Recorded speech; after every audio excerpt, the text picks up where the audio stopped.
بسم اللہ الرحمن الرحیم۔ السلام علیکم۔ کالج کی زندگی کے بھی اپنے ہی مزے ہوتے ہیں۔ بندہ کھل کر اپنی مرضی سے ایک آزاد زندگی جی سکتا ہے۔ اس دوران کے بیچ کی عمر ایک لاؤبالی سی عمر ہوتی ہے جس میں انسان اپنے جذبات، اپنے احساسات پر قابو نہیں رکھ پاتا۔ اس عمر میں انسان بہت آسانی سے شیطان کے بہکاوے میں آ جاتا ہے اور پھر راہ سے بھٹک پڑتا ہے۔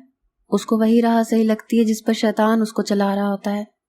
بعض اوقات جو زندگی آپ کی اچھی اور پرسکون گزر رہی ہوتی ہے اس میں بھی ایسے طوفان آتے ہیں جو آپ کی مکمل زندگی کو تباہ کر دیتے ہیں۔ ایک ایسا ہی طوفان میری زندگی میں بھی آیا اور اس نے میری پوری زندگی کو بدل کر رکھ دیا۔ اماں جلدی سے ناشتہ دیں، مجھے دیر ہو رہی ہے۔ میں بیگ کندھے پر ڈالے اماں کے سر پر جا پہنچی تھی۔ میں کالج کے لیے مکمل تیار تھی، بس ناشتہ ہی رہتا تھا۔ اماں نے جلدی سے مجھے انڈا پراٹھا پکڑایا۔ میں لیے باہر آ گئی اور تخت پوش پر بیٹھ کر کھانے لگی۔ 2 منٹ بعد اماں بھی چائے لے کر آئی تھی۔ میں اب ساتھ ساتھ چائے کے بھی ہلکے ہلکے سپ لینے لگی اور اماں میرے پاس بیٹھ کر اپنا پسندیدہ مشغلہ سر انجام دینے لگی جو آج کل اماں نے پکڑا ہوا تھا۔ جانے اماں کو روز بروز کیا ہوتا جا رہا تھا۔ ہر روز کالج سے واپسی پر میرے بیگ کی چیکنگ کی جاتی اور صبح جاتے وقت بھی۔ پتہ نہیں اماں اس میں کیا ڈھونڈتی رہتی تھی۔ آج بھی اماں نے گھی والے ہاتھ میری کتابوں کو لگائے تو مجھ سے برداشت نہ ہوا۔ ناشتہ میں تقریباً کر چکی تھی۔ میں نے روٹیوں والے رومال سے ہی اپنے ہاتھ صاف کیے۔ اچانک مجھے ایک بات یاد آئی اور میرا رنگ اڑنے لگا۔ میں اتنی لاپرواہی کیسے کر سکتی تھی؟ میں ایک دم اٹھی اور جھٹ سے اماں کے ہاتھ سے کتابیں لے کر ایک طرف رکھی۔ کیا کرتی ہیں اماں؟ کیا تلاشی لیتی ہیں میرے بیگ میں؟ ساری کتابوں کو آپ نے گھی لگا دیا ہے۔ ساری لڑکیاں میرا مذاق اڑاتی ہیں کہ میں اپنی کتابوں کو روزانہ گھی میں تل کر لاتی ہوں یا پھر ہر روز کتابوں کو بھی گھی کھلاتی ہوں، اور میں نے اپنی ترتیب سے کتابیں ڈالی ہوتی ہیں، اب ساری ترتیب ہی خراب کر دیتی ہیں۔ استاد استانیہ جب جماعت میں پڑھانے آتے ہیں تو آدھا پیریڈ تو مجھے کتابیں تلاش کرنے میں گزر جاتا ہے۔ میں اماں کے ہاتھ سے کتابیں لے کر بستے میں ڈالتے ہوئے انہیں اچھا خاصا لیکچر بھی سنا ڈالا تھا۔ اماں حیرانگی سے مجھے دیکھ رہی تھی۔ پھر بولیں کیا ہو گیا تجھے؟ میں تو پچھلے 1 سال سے ہر روز تیرا بستہ یوں ہی دیکھتی ہوں۔ پہلے تو نے کبھی ایسے نہیں کیا جو آج یوں واویلا مچایا ہوا ہے۔ خیر تو ہے نا؟ اب کی بار اماں نے مجھے جانچتی ہوئی نظروں سے دیکھا تھا۔ ایک پل کو میں گڑبڑا گئی، پھر اگلے ہی لمحے خود کو سنبھالتے ہوئے بولی، جی اماں، سب خیر ہی خیر ہے، کیا ہونا ہے؟ اماں نے میری بات سن کر سر ہلایا اور کہنے لگی، خیر ہی ہونی چاہیے، ہونے کا تجھے پتا ہے کیا ہو سکتا ہے؟ میں ساری برادری کے مخالف جا کر تجھے پڑھا رہی ہوں کہ چلو 2-4 لفظ پڑھ لے تو اپنے پیروں پر کھڑی ہو جائے۔ تو نے میری لاج رکھنی ہے، تجھ پر بھروسہ کر کے تجھے پڑھنے بھیج رہی ہوں۔ اگر تو نے کوئی ایسی ویسی حرکت کرنی ہے یا اپنی بہن کی طرح کوئی چن چڑھانا ہے تو مجھے ابھی سے بتا دے، اس سے پہلے کہ تو بھی اس کلموہی کی طرح میرے سر پر خاک ڈالے۔ میں وقت رہتے تیرا کوئی بندوبست کر لوں۔ اب میری اتنی سکت نہیں ہے کہ میں مزید کوئی تماشا برداشت کر سکوں۔ اماں کہتے ساتھ ہی رو پڑی۔ میری اپنی آنکھوں میں آنسو آ گئے تھے۔ بے اختیار مجھے خود سے شرمندگی سی محسوس ہوئی تھی۔ یہ میں کیا کر رہی تھی؟ لیکن اگلے ہی پل دماغ نے تمام سوچوں کی نفی کر دی۔ میں کچھ غلط تھوڑی کر رہی تھی۔ میں نے آگے بڑھ کر اماں کو گلے سے لگایا، انہیں تسلی دی اور کہا کہ اماں فکر نہ کریں، میں سب جانتی ہوں، بھروسہ رکھیں، میں وہاں صرف پڑھنے ہی جاتی ہوں، اس کے علاوہ اور کوئی بات تھی نہ ہی کبھی ہوگی۔ میں آپا جیسا قدم کبھی نہیں اٹھاؤں گی۔ فی الوقت مجھے دیر ہو رہی ہے، میں نے انتہائی نرم لہجے میں اماں سے کہا تھا، لیکن یہ بات کرتے ہوئے میری زبان کئی بار لڑکھڑائی تھی۔ اتنے میں باہر سے گاڑی کے ہارن کی آواز سنائی دی۔ ٹیکسی والا آ گیا تھا۔ میں نے بستہ اٹھا کر کاندھے پر ڈالا، اماں کو خدا حافظ بولا اور دروازہ کھول کر آ کر سامنے کھڑی ٹیکسی میں بیٹھ گئی۔ کالج پہنچ کر میں سیدھا اپنی کلاس میں گئی کیونکہ کلاس شروع ہونے میں ابھی صرف 2 منٹ ہی بچے تھے۔ میں اپنی نشست سنبھال کر بیٹھ گئی۔ کچھ ہی دیر میں لیکچر شروع ہو گیا۔ میں اپنے کام میں پوری دل جمی کے ساتھ مصروف تھی، لیکن زیادہ دیر تک اپنا فوکس کام پر نہ رکھ پائی۔ وہ نظریں آج بھی بری طرح مجھے گھور رہی تھیں، جس سے میں بے حد گھبرا جاتی تھی۔ میں نہیں جانتی تھی کہ وہ کس جگہ بیٹھا ہے۔ میں ادھر ادھر دیکھنے لگی۔ جلد ہی وہ مجھے تیسری سطر کے شروع میں بیٹھا نظر آ گیا۔ وہ مجھے ہی گھور رہا تھا۔ اس کی نظروں میں کچھ عجیب سا تاثر تھا جس سے مجھے عجیب سی وحشت ہوتی تھی۔ پوری کلاس کے دوران میں بری طرح سے ڈسٹرب ہی رہی۔ جیسے ہی میں اس کی طرف دیکھتی وہ عجیب عجیب سے اشارے کرنا شروع کر دیتا۔ ایسا پچھلے 2 مہینوں سے ہو رہا تھا۔ پیریڈ ختم ہونے کی گھنٹی بجی تو میں نے سکھ کا سانس لیا، چلو کچھ پل تو سکون کے میسر ہو جانے تھے۔ لیکن یہ صرف میرا ہی خیال تھا۔ میں بیگ لیے گراؤنڈ میں آ کر اپنی سہیلیوں کے ساتھ بیٹھ گئی۔ وہ دور کھڑا ہی مجھے دیکھتا رہا۔ میرے ساتھ میری سہیلیاں بیٹھی ہوئی تھیں، اس وجہ سے وہ میرے پاس نہیں آ رہا تھا۔ میں اس کی نظروں سے پزل ہو رہی تھی۔ میں نے ایک نظر بچا کر اسے دیکھا، وہ میری ہی طرف متوجہ تھا۔ اس نے مجھے سائیڈ پر آنے کا اشارہ کیا۔ میں نے اپنی نظریں اس سے پھیر لیں۔ میں نے یہی سوچا کہ اب وہ چلا جائے گا، لیکن آج اس کے ارادے تو کچھ اور ہی تھے۔ میں اس کو مکمل طور پر اگنور کرتی اپنی سہیلیوں کے ساتھ باتوں میں مگن ہو گئی۔ کچھ دیر بعد میں نے سامنے دیکھا تو وہ وہاں نہیں تھا۔ میں نے شکر کا سانس لیا، لیکن اگلے ہی لمحے مجھے اپنی پشت پر کسی کی موجودگی کا احساس ہوا۔ میں نے جیسے ہی پیچھے مڑ کر دیکھا تو میرا سانس گلے میں ہی اٹک گیا۔ وہ میرے بالکل پیچھے کھڑا خونخوار نظروں سے مجھے دیکھ رہا تھا۔ میرے پیچھے مڑتے ہی وہ بولا، مجھے تم سے کچھ بات کرنی ہے، کب سے کہہ رہا ہوں مگر تم مسلسل مجھے اگنور کیے جا رہی ہو۔ اگر تم نے میری بات نہ سنی تو پھر مجھے کوئی الزام مت دینا، جلدی سے میرے ساتھ آؤ۔ میرا اس کی بات سننے کا کوئی ارادہ نہیں تھا، سو میں اپنی جگہ سے ٹس سے مس نہ ہوئی۔ لیکن اگلے ہی لمحے میری آنکھیں پھٹی کی پھٹی رہ گئیں۔ اس نے میرا ہاتھ پکڑ کر مجھے میری سہیلیوں کے پاس سے اٹھایا اور کھینچتا ہوا ایک جانب لے جانے لگا۔ میں اس کی اس جرت پر حیران رہ گئی۔ آج تک وہ مجھے صرف زبانی ہی بلیک میلنگ کرتا آیا تھا، لیکن آج اس کی اس حرکت نے میرا خون کھولا دیا تھا۔ میں پہلے ہی اس کی حرکتوں سے پریشان اس پر تپی ہوئی تھی۔ دل ہی دل میں اس کو لاکھ گالیوں اور بددعاؤں سے نواز چکی تھی، لیکن منہ پر آج تک کچھ بھی نہ کہہ سکی۔ میں اس کی وجہ سے خوفزدہ تھی، اور اس کی وجہ میری تصویر کا اس کے پاس ہونا تھا۔ میں اسی وجہ سے ہمیشہ اس کے ہاتھوں بلیک میل ہوتی آئی تھی کہ کہیں وہ میری تصویر کا کوئی غلط استعمال نہ کرتے۔ لیکن چاہے جو بھی تھا، آج جو حرکت اس نے کی تھی اس کے بعد میرا اس کو بخشنے کا کوئی ارادہ نہ تھا۔ میں یہ تک بھول چکی تھی کہ وہ کچھ بھی کر سکتا تھا۔ اس نے کالج کی پچھلی طرف قدرے ویران جگہ پر آ کر مجھے ایک جھٹکے سے چھوڑا۔ میں گرتے گرتے بچی۔ اپنے آپ کو تھوڑا سنبھالتے ہی میں نے اپنی پوری قوت کے ساتھ ایک زوردار تھپڑ اس کے منہ پر دے مارا۔ اس کے گال پر میری انگلیاں چھپ سی گئی۔ میں نے اس سے کہا کہ تمہاری ہمت بھی کیسے ہوئی مجھے چھونے کی؟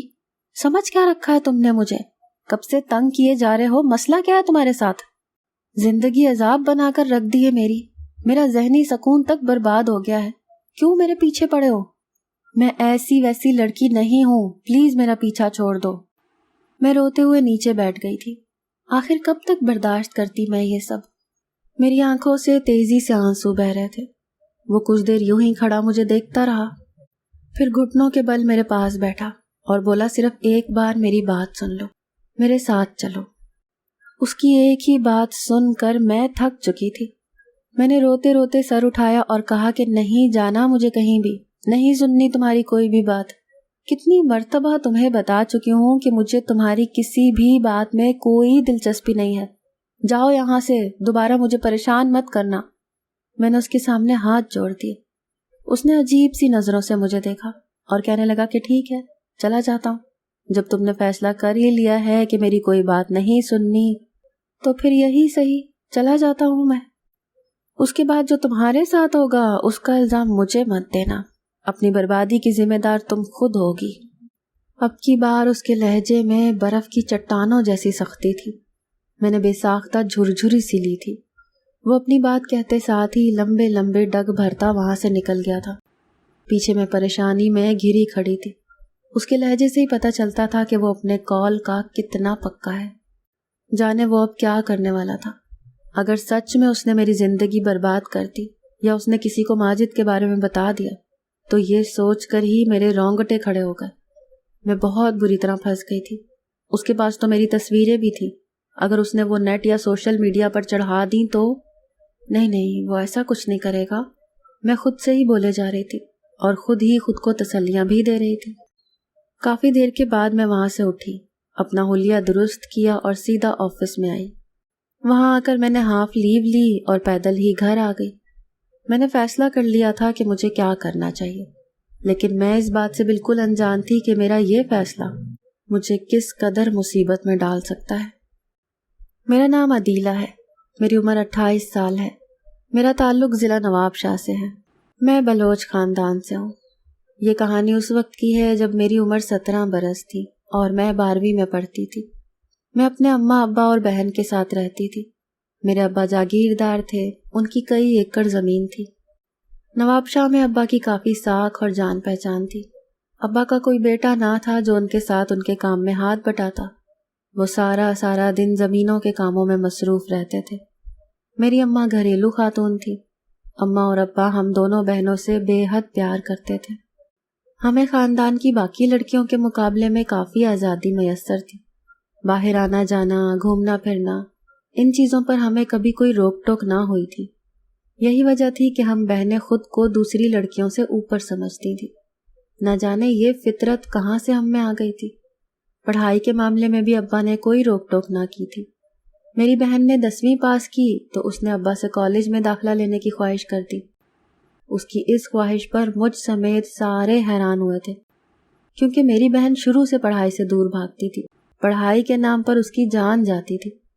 ابا کی منت پر ہی اس نے کہا تھا کہ وہ صرف 10ویں تک ہی پڑھے گی، لیکن اب یوں اچانک اس کے کالج میں داخلہ لینے والی بات پر ہم سب کو ہی حیرت ہوئی تھی۔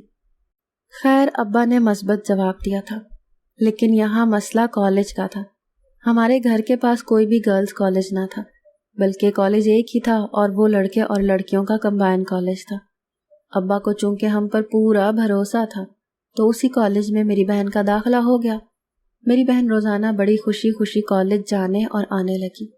اسکول میں تو وہ آئے روز چھٹی کر لیتی تھی، لیکن کالج وہ باقاعدگی سے آتی جاتی تھی۔ اس کی پڑھائی میں اتنی دلچسپی دیکھ کر ہمیں خوشگوار حیرت ہوتی تھی۔ اس نے ابا سے اپنے لیے موبائل فون بھی منگوا لیا تھا۔ ہمیں یہی لگتا تھا کہ وہ پڑھائی میں مصروف ہے، دن رات کی محنت کر کے پڑھائی کر رہی ہے، لیکن وہ تو کسی اور ہی راہ پر چل پڑی تھی۔ راہ تو میری بھی کوئی اور ہی تھی، لیکن میرا معاملہ میری بہن جیسا نہیں تھا۔ مجھے بچپن سے ہی ماجد اچھا لگتا تھا۔ وہ سپارے میں میرے ساتھ پڑھتا تھا اور پہلے ہمارے گھر کے پاس ہی اپنی فیملی کے ساتھ رہتا تھا۔ وہ عمر میں مجھ سے 7 سال بڑا تھا۔ وقت کے ساتھ ساتھ ہمارے جذبات ایک دوسرے کے لیے بدل گئے تھے، لیکن فی الوقت میں ان جذبات کو سمجھنے سے قاصر تھی۔ جب سمجھنے لگی تب وہ لوگ شہر شفٹ ہو گئے۔ خیر، میری بڑی بہن کی حرکتیں اب روز بروز مشکوک ہوتی جا رہی تھیں۔ کالج سے بھی شکایتیں آنا شروع ہو گئی تھیں کہ اس کی کارکردگی اچھی نہیں۔ اماں کو کچھ سمجھ نہیں آ رہی تھی۔ میری بہن تو ساری رات کتابیں لیے بیٹھی پڑھتی رہتی تھی، پھر اس کی کارکردگی کیوں اچھی نہ تھی؟ یہ بات سمجھ سے باہر تھی۔ جب تک بات سمجھ میں آئی، پانی سر سے اونچا ہو چکا تھا۔ میری بہن کسی لڑکے سے محبت کر بیٹھی تھی۔ اس نے داخلہ پڑھائی کے لیے نہیں بلکہ اس لڑکے کے لیے لیا تھا جو اسی کے ساتھ کالج میں پڑھتا تھا۔ ان دونوں کی ملاقاتیں بڑھتی رہیں، پھر رفتہ رفتہ یہ کالج سے بنک کرنے لگے۔ جب 2 لوگ اکیلے ہوں تو تیسرا ان میں شیطان ہو جاتا ہے۔ یہاں بھی ایسے ہی ہوا تھا اور وہ دونوں ساری حدیں پھلانگ گئے تھے۔ میری بہن کی طبیعت خراب رہنے لگی تھی، لیکن اس نے کچھ خاص دھیان نہ دیا۔ اماں نے 1-2 مرتبہ ڈاکٹر کے پاس چلنے کا کہا، لیکن میری بہن نے یہ کہہ کر ٹال دیا کہ اماں پرچے ہونے والے ہیں، اسی لیے پڑھائی زیادہ کرنے کی وجہ سے صحت خراب رہتی ہے۔ پھر اماں نے بھی مجبور نہ کیا، لیکن جو کچھ وہ محسوس کر رہی تھی اس پر یقین کرنا ناممکن تھا۔ ایک دن میری بہن نے پڑھائی کے نام پر چاند ہی چڑھا دیا۔ ایک دن کالج سے واپسی پر وہ بیچ سڑک پر گر کر بے ہوش ہو گئی۔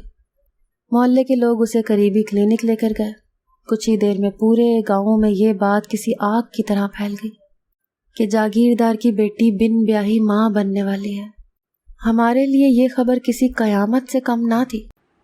ابا کو تو ایسا صدمہ لگا کہ فالج کے اٹیک سے وہ ہمیشہ کے لیے بستر سے جا لگے۔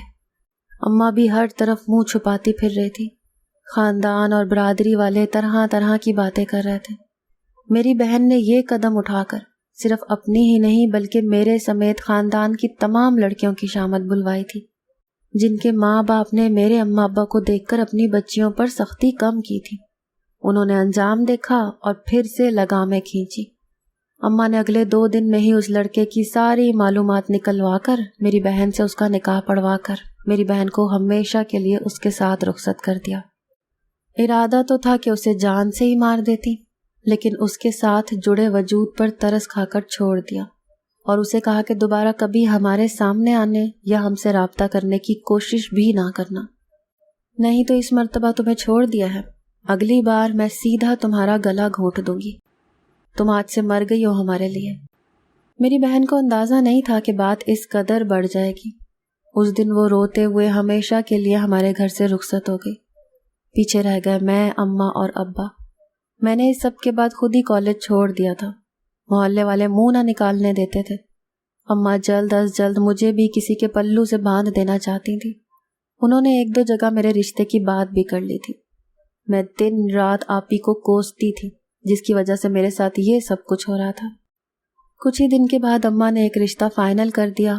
لڑکا مجھ سے 5 سال بڑا تھا۔ اماں کا تو ارادہ تھا کہ اسی وقت مجھے رخصت کر دیتی، لیکن شاید میری قسمت اچھی تھی کہ ابھی میرے نکاح کرنے کی عمر نہ ہوئی تھی۔ اماں نے پوری برادری کے سامنے میری دعائے خیر کی تھی۔ لڑکے کو دیکھتے ہی میں حیرت زدہ رہ گئی۔ میری جس لڑکے کے ساتھ بات پکی ہوئی تھی وہ کوئی اور نہیں بلکہ وہی لڑکا تھا جو سپارے میں میرے ساتھ پڑھتا تھا۔ دل اب تھوڑا پرسکون ہو گیا تھا کیونکہ وہ ایک اچھا، سلجھا ہوا اور شریف لڑکا تھا۔ سپارے میں بھی ہر کوئی اس کی تعریف کرتا تھا۔ وہ دوسروں کی مدد کرنا اپنا فرض سمجھتا تھا۔ یہاں بھی میری قسمت کام کر گئی تھی، ورنہ اماں کا بس چلتا تو 60 سالہ بڈھے کے ساتھ بھی مجھے رخصت کر دینے سے پرہیز نہ کرتی۔ خیر، میری انگلی میں اس لڑکے کے نام کی انگوٹھی ڈال دی گئی۔ اس کی اماں نے میری اماں سے بات کی۔ انہوں نے کہا کہ وہ مجھے اپنی تعلیم جاری رکھنے دیں۔ اماں نہ مانی، لیکن پھر میرے منگیتر نے اپنی گارنٹی دی۔ وہ اسی کالج میں پڑھتا تھا۔ کافی تگ و دو کے بعد آخر اماں مان گئی۔ میرے منگیتر نے اپنی ذمہ داری پر میرے کالج آنے اور جانے کے لیے پک اینڈ ڈراپ ٹیکسی لگوا دی۔ اس میں 2 لڑکیاں اور بھی جاتی تھیں، لیکن اماں مجھ پر اعتبار نہ کر سکی۔ وہ ہر روز آتے جاتے میرے بیگ کی تلاشی لیتی اور مجھ پر کڑی نظر رکھتی۔ آج کل ایک اور بات بھی کافی پھیل رہی تھی، جس کا ڈر باقی سب کے ساتھ ساتھ اماں کے دل میں بھی بیٹھ گیا تھا۔ گاؤں سے اچانک لڑکیاں غائب ہو جاتی تھیں اور کافی تلاش کے بعد بھی نہ ملتی۔ سب کا یہی خیال تھا کہ کوئی درندہ گاؤں میں گھس آیا ہے۔ اسی ڈر سے اماں رات کو مجھے اپنے کمرے میں سلاتی اور جب تک میں سو نہ جاتی تب تک وہ خود بھی نہ سوتی۔ ان کو ڈر تھا کہ کہیں میں بھی اپنی بڑی بہن کی طرح ان کی عزت خاک میں نہ ملا دوں، یا پھر وہ درندہ مجھے کہیں کوئی نقصان نہ پہنچا دے۔ وقت گزرتا رہا، مجھے کالج آتے 1 سال بیت گیا تھا۔ اب تو کالج سے بھی لڑکیاں اغوا ہونا شروع ہو گئی تھیں۔ ہمیں ٹیچرز سختی سے ارد گرد نظر رکھنے کا کہتے اور کسی انجان کے ساتھ فری ہونے اور کہیں آنے جانے سے سختی سے منع کر دیتے، چاہے وہ کلاس کا کوئی اسٹوڈنٹ ہی کیوں نہ ہو۔ میں بھی بے تحاشا خوفزدہ تھی۔ انہی دنوں میری بری قسمت کا آغاز ہوا۔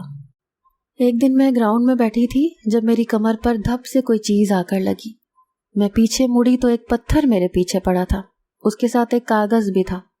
میں نے تجسس کے مارے وہ کاغذ اٹھا کر اس میں سے پتھر نکالا اور جیسے ہی اس کاغذ کو کھول کر دیکھا تو اس پر لکھی ہوئی تحریر دیکھ کر میں ایک دم خوفزدہ ہوئی اور چاروں جانب دیکھنے لگی۔ ہر کوئی اپنے کام میں مصروف تھا۔ میرے کچھ دور ایک لڑکا کھڑا تھا جو پوری طرح سے میری طرف متوجہ تھا، یعنی یہ حرکت اسی کی تھی۔ میں فوراً سے اپنی جگہ سے اٹھی اور اس کے بالکل سامنے جا کر کھڑی ہوئی۔ اس حرکت کی وجہ جان سکتی ہوں؟ میں نے انتہائی غصے میں اس سے پوچھا تھا۔ جواباً وہ ایک پراسرار سی مسکراہٹ سے مسکرایا اور کہنے لگا کہ بالکل جان سکتی ہو، اسی لیے تو تمہیں یہاں بلایا ہے۔ یہ ایک ایڈریس ہے، کل اس جگہ پر آ جانا، سب بتا دوں گا۔ کہتے ساتھ ہی اس نے ایک پرچی مجھے پکڑائی اور وہاں سے فوراً 9-2-11 ہو گیا۔ میں حیران پریشان اس پرچی پر موجود پتے کو دیکھ رہی تھی۔ پھر میں نے اس لڑکے کو جاتے دیکھا، میں نے اگنور کر دیا اور واپس کلاس میں آ گئی۔ اگلے دن وہ پھر سے میرے سامنے آن کھڑا ہوا اور کہنے لگا کہ میں نے تمہیں کچھ کہا تھا، تم آئی کیوں نہیں؟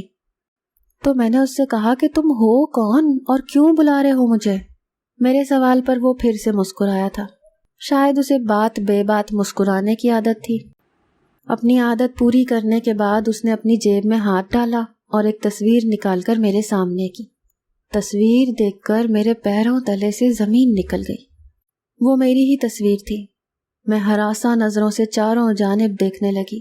اگر کسی نے یا پھر میرے منگیتر نے میری تصویر اس کے پاس دیکھ لی تو اس سے آگے کا سوچ کر ہی میری روح کانپ اٹھی تھی۔ میں نے اس سے وہ تصویر جھپٹنا چاہی، لیکن اس نے ہاتھ کھینچ لیا اور کہا کہ جلدی سے میرے ساتھ آؤ، نہیں تو میں تمہاری تصویر نیٹ پر ڈال دوں گا۔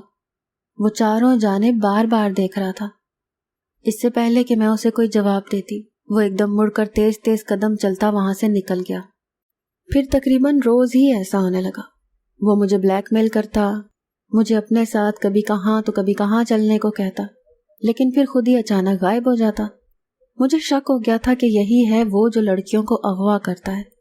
میں نے بہت سوچا کہ اپنے منگیتر ماجد کو بتا دوں، لیکن میں ڈر جاتی کہ اگر اس لڑکے نے میرے منگیتر کو کچھ کر دیا تو کیا ہوگا۔ یہ سوچ کر میں ہمیشہ اپنا ارادہ ترک کر دیتی تھی۔ میں نے یہ بات محسوس کی تھی کہ وہ لڑکا زیادہ دیر میرے آس پاس نہ ٹھہرتا تھا۔ خیر، وقت گزرتا گیا۔ اس دن اس جھگڑے کے بعد میں بہت ڈر گئی تھی۔ میں نے فیصلہ کر لیا تھا کہ اس سے پہلے کہ وہ میرے ساتھ کچھ کرے یا کوئی نقصان پہنچائے، اس سے پہلے ہی میں شادی کر لیتی ہوں۔ اگلے ہی دن میری ملاقات میرے منگیتر سے ہوئی تو میں نے اسے کہا کہ میں نے اب اور نہیں پڑھنا، میں شادی کرنا چاہتی ہوں، وہ اپنی اماں کو بھیج دے۔ وہ میری بات سن کر اس بات میں سر ہلا گیا۔ اس کی اماں اگلے ہی دن ہمارے گھر آ گئی۔ میری اماں نے انہیں 10 دن بعد کی تاریخ دی تھی۔ اماں میری رضامندی دیکھ کر خوش ہو رہی تھیں اور مجھ پر صدقے واری جا رہی تھیں کہ میں نے ان کی لاج رکھ لی، اور دوسرا ماجد بھی انہیں بہت اچھا لگا تھا۔ میرے منگیتر کو ابا کی حالت کا بہت افسوس تھا۔ کالج کے بعد وہ ابا کی ساری زمینوں کا حساب کتاب دیکھنے لگا تھا اور ساتھ ہی ساتھ پوری نگرانی بھی کرتا تھا۔ اماں کو داماد کے روپ میں بیٹا مل رہا تھا اور انہیں کیا چاہیے تھا، مگر وہ آنے والے وقت سے بے خبر تھی۔ کون جانتا تھا کہ میرے نصیب میں کیا لکھا ہے۔ شادی کی تیاریاں دونوں طرف زور و شور سے چل رہی تھیں۔ اماں میری بڑی بہن کی شادی کے سارے ارمان بھی میری ہی شادی پر پورے کر رہی تھیں۔ اسے حیرانگی ضرور ہوئی تھی کہ میں کالج چھوڑ کر شادی کیوں کر رہی ہوں، لیکن میں نے انہیں اپنی باتوں سے مطمئن کر دیا تھا۔ شادی کا دن آن پہنچا۔ نکاح کے بعد مجھے میرے شوہر کے ساتھ لا کر اسٹیج پر بٹھا دیا گیا۔ میں نے ایک نظر اٹھا کر سامنے دیکھا تو خوف سے میرا دل لرزنے لگا۔ مجھے ایک دم ٹھنڈے پسینے آنے لگے۔ وہ یہاں کیوں آیا تھا؟ کیا مقصد تھا اس کا؟ کیا کرنا چاہتا تھا وہ؟ میرا رنگ ایک دم ہی سفید پڑنے لگا تھا۔ وہ میری زندگی برباد کرنے آ گیا تھا۔ میرا سارا سکون ایک دم سے چھن گیا تھا۔ اس نے مجھے اپنی طرف دیکھتا دیکھ لیا تھا۔ تبھی وہ حسب عادت مسکرایا اور چلتا ہوا اسٹیج کی جانب آنے لگا۔ میں نے اپنی آنکھیں بند کر لی تھیں۔ مجھے چھپنے کی کوئی جگہ نہ مل رہی تھی۔ مجھے پورا یقین تھا کہ وہ ابھی آئے گا اور میرے شوہر کو سب کچھ بتا دے گا۔ میں غلطی نہ ہوتے ہوئے بھی بری طرح پھنس گئی تھی۔ میں اب اس کے بولنے کی منتظر تھی۔ جب میرے شوہر کی چہکتی ہوئی آواز میرے کانوں میں پڑی، میرے سر پر تو آسمان ٹوٹ پڑا تھا۔ یہ کیسے ہو سکتا تھا؟ میں بے یقینی سے اپنے شوہر اور اس لڑکے کو دیکھ رہی تھی۔ مجھے اپنے کانوں پر یقین نہیں آ رہا تھا۔ میرے شوہر نے کہا کہ عدیلہ، اس سے ملو، یہ میرا چھوٹا بھائی ہے اور تمہارا دیور ہے۔ میں نے حیرت سے مڑ کر اپنے شوہر کی طرف دیکھا تھا۔ یہ کیسا انکشاف ہوا تھا مجھ پر؟ وہ لڑکا جو مجھے کالج میں پریشان کرتا تھا، وہ کوئی اور نہیں بلکہ میرا دیور تھا۔ خیر، کچھ دیر بعد میں رخصت ہو کر گھر آ گئی۔ میری ساس نے مجھے کمرے میں بٹھا کر چلی گئی۔ کچھ دیر بعد دروازہ کھلنے کی آواز آئی۔ میں سمجھی کہ میرا شوہر ہے، لیکن ایک دم مجھے اپنے آس پاس خطرے کا احساس ہوا۔ میں نے نظر اٹھا کر دیکھا تو وہ میرا دیور تھا۔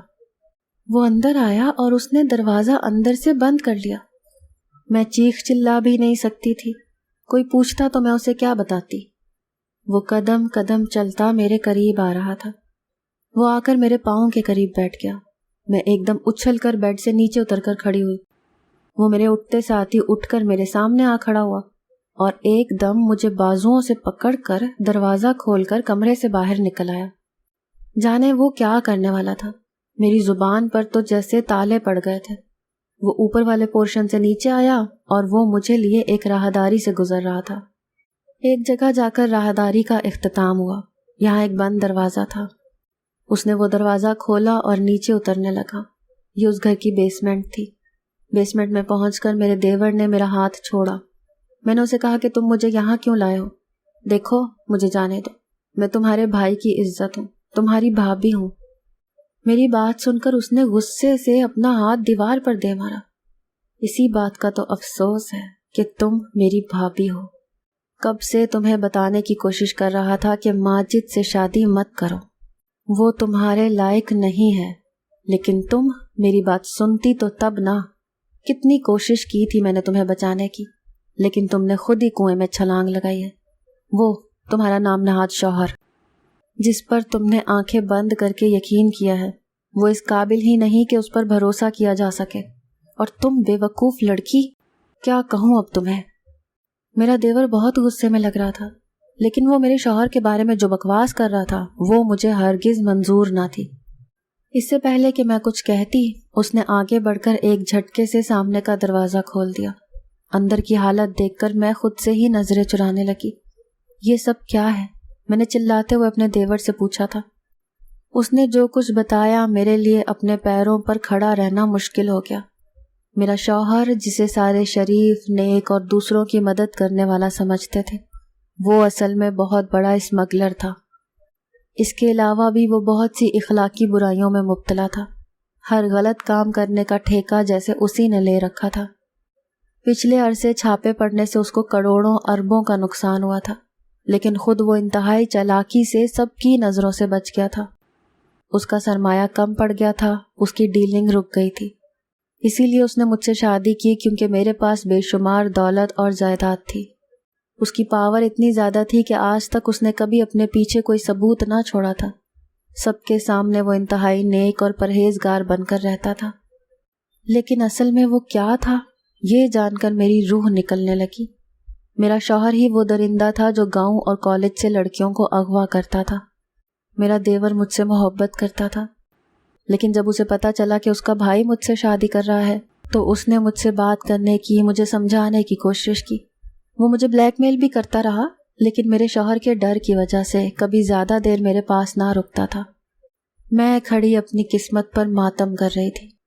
سامنے کمرے میں لڑکیاں نیم برہنہ حالت میں بے ہوش پڑی تھیں۔ یہ ساری لڑکیاں میرا شوہر اسمگلنگ کے لیے لایا تھا۔ میرے دیور کو اس ٹھکانے کا آج ہی پتہ چلا تھا، تبھی اس نے فوراً پولیس کو خفیہ ریڈ کرنے کا کہا۔ ریڈ کے لیے رات کا وقت منتخب کیا گیا تھا۔ اس وقت میرا شوہر اس تہہ خانے میں تھا۔ پولیس نے اس کو رنگے ہاتھوں پکڑ لیا تھا، ان ساری لڑکیوں کو بازیاب کرا لیا تھا، لیکن میں اپنی زندگی برباد کر چکی تھی۔ کاش کہ میں اپنے دیور کی بات سن لیتی تو آج یہ دن نہ دیکھنا پڑتا۔ میری ساس بھی اپنے بیٹے کے کرتوتوں میں برابر کی شریک تھی۔ اسے بھی اس کے بیٹے کے ساتھ ہی جیل میں سڑنے کے لیے ڈال دیا گیا۔ مجھے میرے بچپنے کی محبت لے ڈوبی تھی، میں اجڑ کر رہ گئی تھی۔ میرے شوہر کا اب جیل سے رہا ہونا ناممکن تھا۔ اگر آپ کو ہماری آج کی کہانی پسند آئی ہے تو اسے لائک کریں، شیئر کریں اور چینل کو سبسکرائب کرنا مت بھولیے گا۔